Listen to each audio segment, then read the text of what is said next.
Hello, it's Foxy Cleopatra. I know it's been a long time since I've done a video, but I decided to do a video today. I've been walking around my neighborhood a little bit because I had to get some stuff for dinner.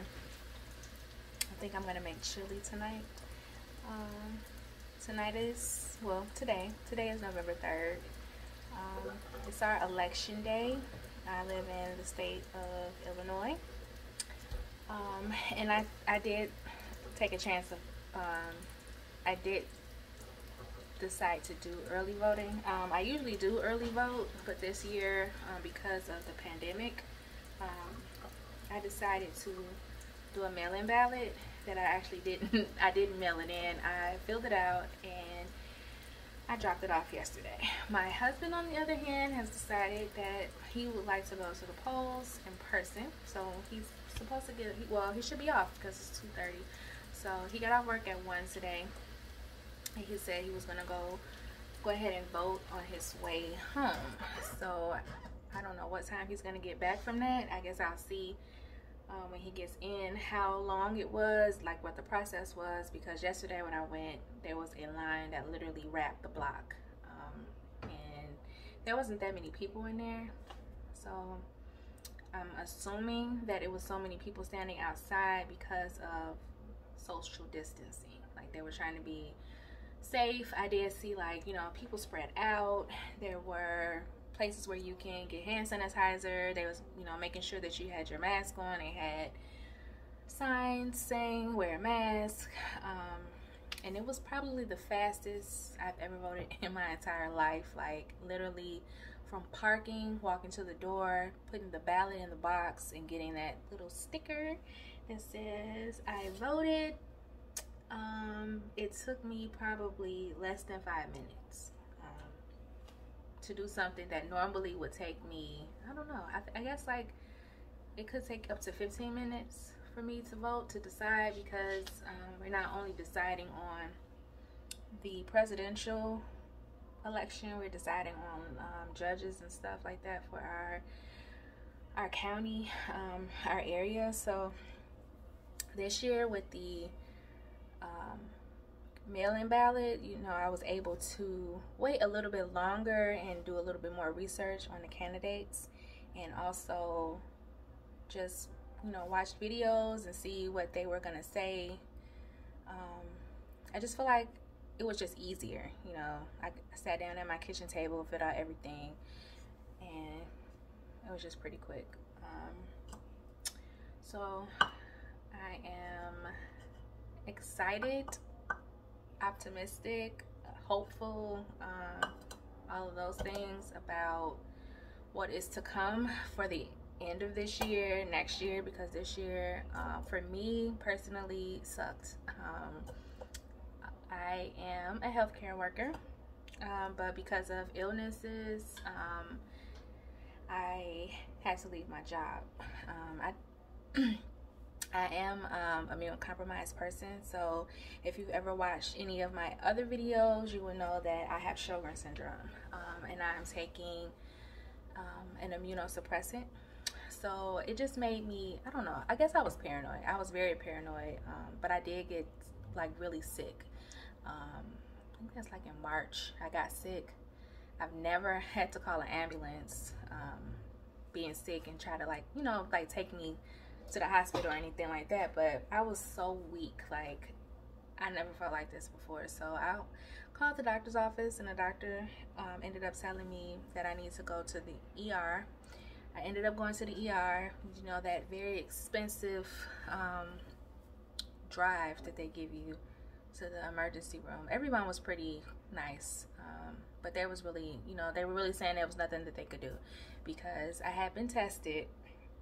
But this is during a time where people weren't getting their results back the next day, not even in the next 3 days. Like, it was taking 2 weeks to get your results back. So by the time you got your results is basically the amount of time that you were supposed to be in quarantine anyway. So I think, I want to say like on the 14th day of being in quarantine is when I got my results that were negative. But I honestly feel like, I don't know. I know it wasn't the flu, but it was something. Like, I've never felt like that before. I do know, there's been times when people have gotten tested and they were like, oh, you tested too soon or whatever. I don't know. I don't know what the case was. I wasn't retested. I did not like immediately get off quarantine because I was still sick. Like, I couldn't, it was hard to breathe. Like, I had this cough. I was still feeling like really fatigued. And I don't know if you know, like, if you know anybody with Sjogren's, but it's like sometimes it's really difficult to distinguish different ailments because a lot of symptoms that present with other conditions also present with Sjogren's. So you sometimes, like, well, for me, for instance, like, I didn't know if I was tired because I was sick or if I was tired because I was having a flare up. I didn't know if my body was hurting because I was sick or if it was a flare up. Like, I don't know. I have reflux, so I don't know. I didn't know if I was coughing because it was the acid buildup or if it was something else. So with me, it was just difficult. But I ended up getting, I got another job. I ended up getting tested like so many more times because they were like super strict on if you have any type of symptom, then you cannot come to work and you have to be quarantining yourself and tested until your results come back. So I think I probably got tested I've had tests at least 5 times that I remember. But yeah, I feel, even though I was sick from something, don't know what it was, I feel fortunate because I do know people personally, and in my family that have lost their life to this. So it's very serious. But on a brighter note, I've been using the time that I've been off to focus on my family, focus on my business, expanding my business, getting more knowledge, basically, trying to decide what I want to do, because the job that I was doing has direct patient contact, and that's just not something, it's not, like, for me, the risk is too great. So it's not, I don't want to risk my health. Like, I love taking care of people, but I have to be healthy to do that. So I've just been trying to figure out if there's another avenue that I want to explore in healthcare, or if I just want to completely leave healthcare alone and become an entrepreneur. So basically that's what I've been doing. Doing a lot of research on entrepreneurship and business planning, business models. Yeah, basically that's what I've been doing. And then I have a son. Some of you may have seen him before, but he's 12 now. And it's rough. It's rough, being at home, being the only parent at home, and trying to do e-learning with your child, because his school actually offered the option for your child to do in-person learning 5 days a week or e-learning 5 days a week, and I just did not feel like the in-person option would be a safe option. So we chose the e-learning, and for the beginning of e-learning, I would say it was going pretty well, but then there was a point where I don't know if my son got bored or overwhelmed, or I don't know what it was, but he started to get like extremely behind in his work.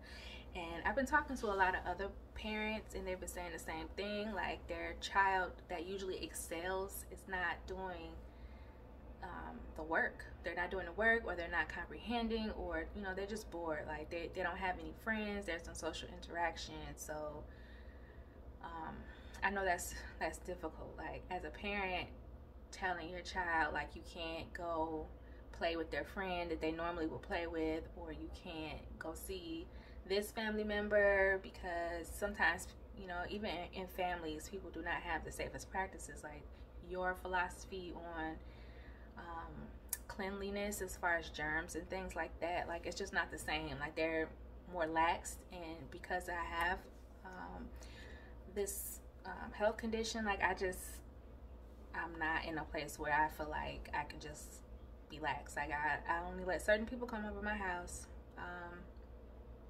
and I only go to certain people's homes, and I will talk to you through the door, honestly. I wear a mask. Sometimes I wear gloves. It just depends, you know. But that's just not one of those things that I'm willing to take a chance with, especially with my son. Like, I'm not willing to take a chance on that. I went and got my flu shot last Friday, I think it was. Me and my son, we went and got our flu shot.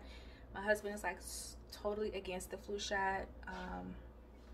I've tried to like talk to him about it, but it is what it is. You know, everybody has their own thing. So we got our flu shots, and we're just trying to be safe. You know, coming up on a holiday is going to be really difficult because there was some people that we did not get to see last Thanksgiving or Christmas, and then, you know, because, you know, basically because they weren't in town or whatever. But now it's like people are gone. Like, they're literally, you can't see them anymore.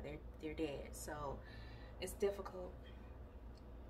Coming up on the holidays, it's always difficult for my family, I feel like, around the holidays because of the loss, and people are grieving, and this will be like the first year that I won't be able to like talk to my uncle or anything like that because he passed away last year. So it's just been a lot going on. The positive things are that we're healthy. I feel like, you know, we have a roof over our head. We might not always like the roof that we have over our head because I live upstairs. Like, I make it a point to always try to get a place to live that if I'm living in an apartment or a condo that I am above. I'm not on the first floor because I've lived on the first floor before and the noise is just too much. This time I live on the second floor, which is the highest this unit goes, but I feel like I live on the first floor because the people that live below me, I don't know what they're doing down there. I don't know if they're moving furniture. I don't know if they're just running back and forth, banging on the walls. I don't know, but like certain times of the day it feels like they're literally on top of us and we live downstairs. So I don't know. Other than that, like, I have to say, like, I do enjoy my new living space. It could be a little bit bigger in certain areas, but I also could not have a place to live, so I won't complain too much. The neighbors that I do talk to are friendly. The area is mostly quiet. Like, I don't really have a problem with crime or anything like that. Or like, I like to walk around my neighborhood, so I walk around and I feel pretty safe walking around. I never really felt like, oh my gosh, let me hurry up and go home, unless there's like a dog or something. The dogs, they get kind of, I don't know, aggressive. I don't know. They're excited. Maybe they haven't seen anybody all day or something. But it's a lot of pets in this area. What else? The biggest thing I would have to say from the last video that I did is in April 20th of last year, I did get married.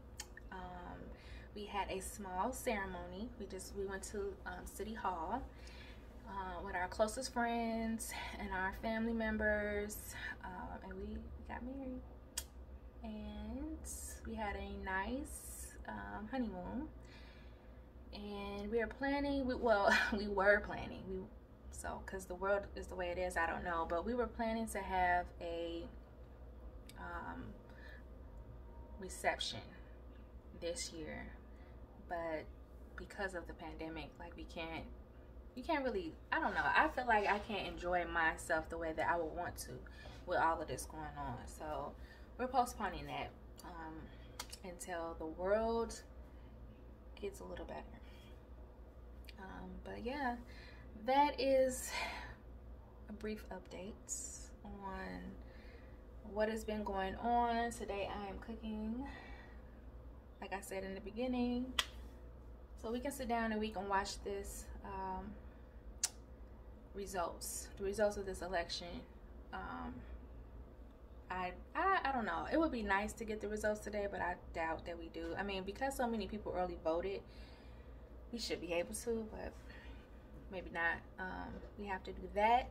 And then my husband has locks. I started his locks, I want to say 2 or 3 months ago, and maybe longer. I don't know. And I have to retwist them. So yeah, there's so much stuff. Like, I had locks for like 3 years basically, and then I cut them off this year and have a starting over, I guess. Like, you know, it just feels nice to start over sometimes. I feel like the locks were kind of thin. They were really cute. The thinness of them allowed you to have a lot of styling options, but they were starting to get really, really thin, and I don't want to end up with a lock snapping or a bald spot from the tension of the hair weighing down. So I just went ahead. I needed to change anyway, and I just cut them off. And I'm just gonna, I think for now, I'm just gonna enjoy my curls and possibly grow the locks back, but probably thicker. Like, I've been looking at like really not freeform, not super thick, but I guess a jumbo size lock. Less styling options, but fuller. And it might be easier for my hair to mat because some of my locks were not locking, especially in the back. I don't know. I would think that because you're laying on the back of your head that your locks would do something better back there, but no. But yeah, guys, I hope you guys went out and voted. Please exercise your right to vote. We went through a lot in this country to get this opportunity, so please use your voice. And I hope you guys have a great rest of your Tuesday and stay safe.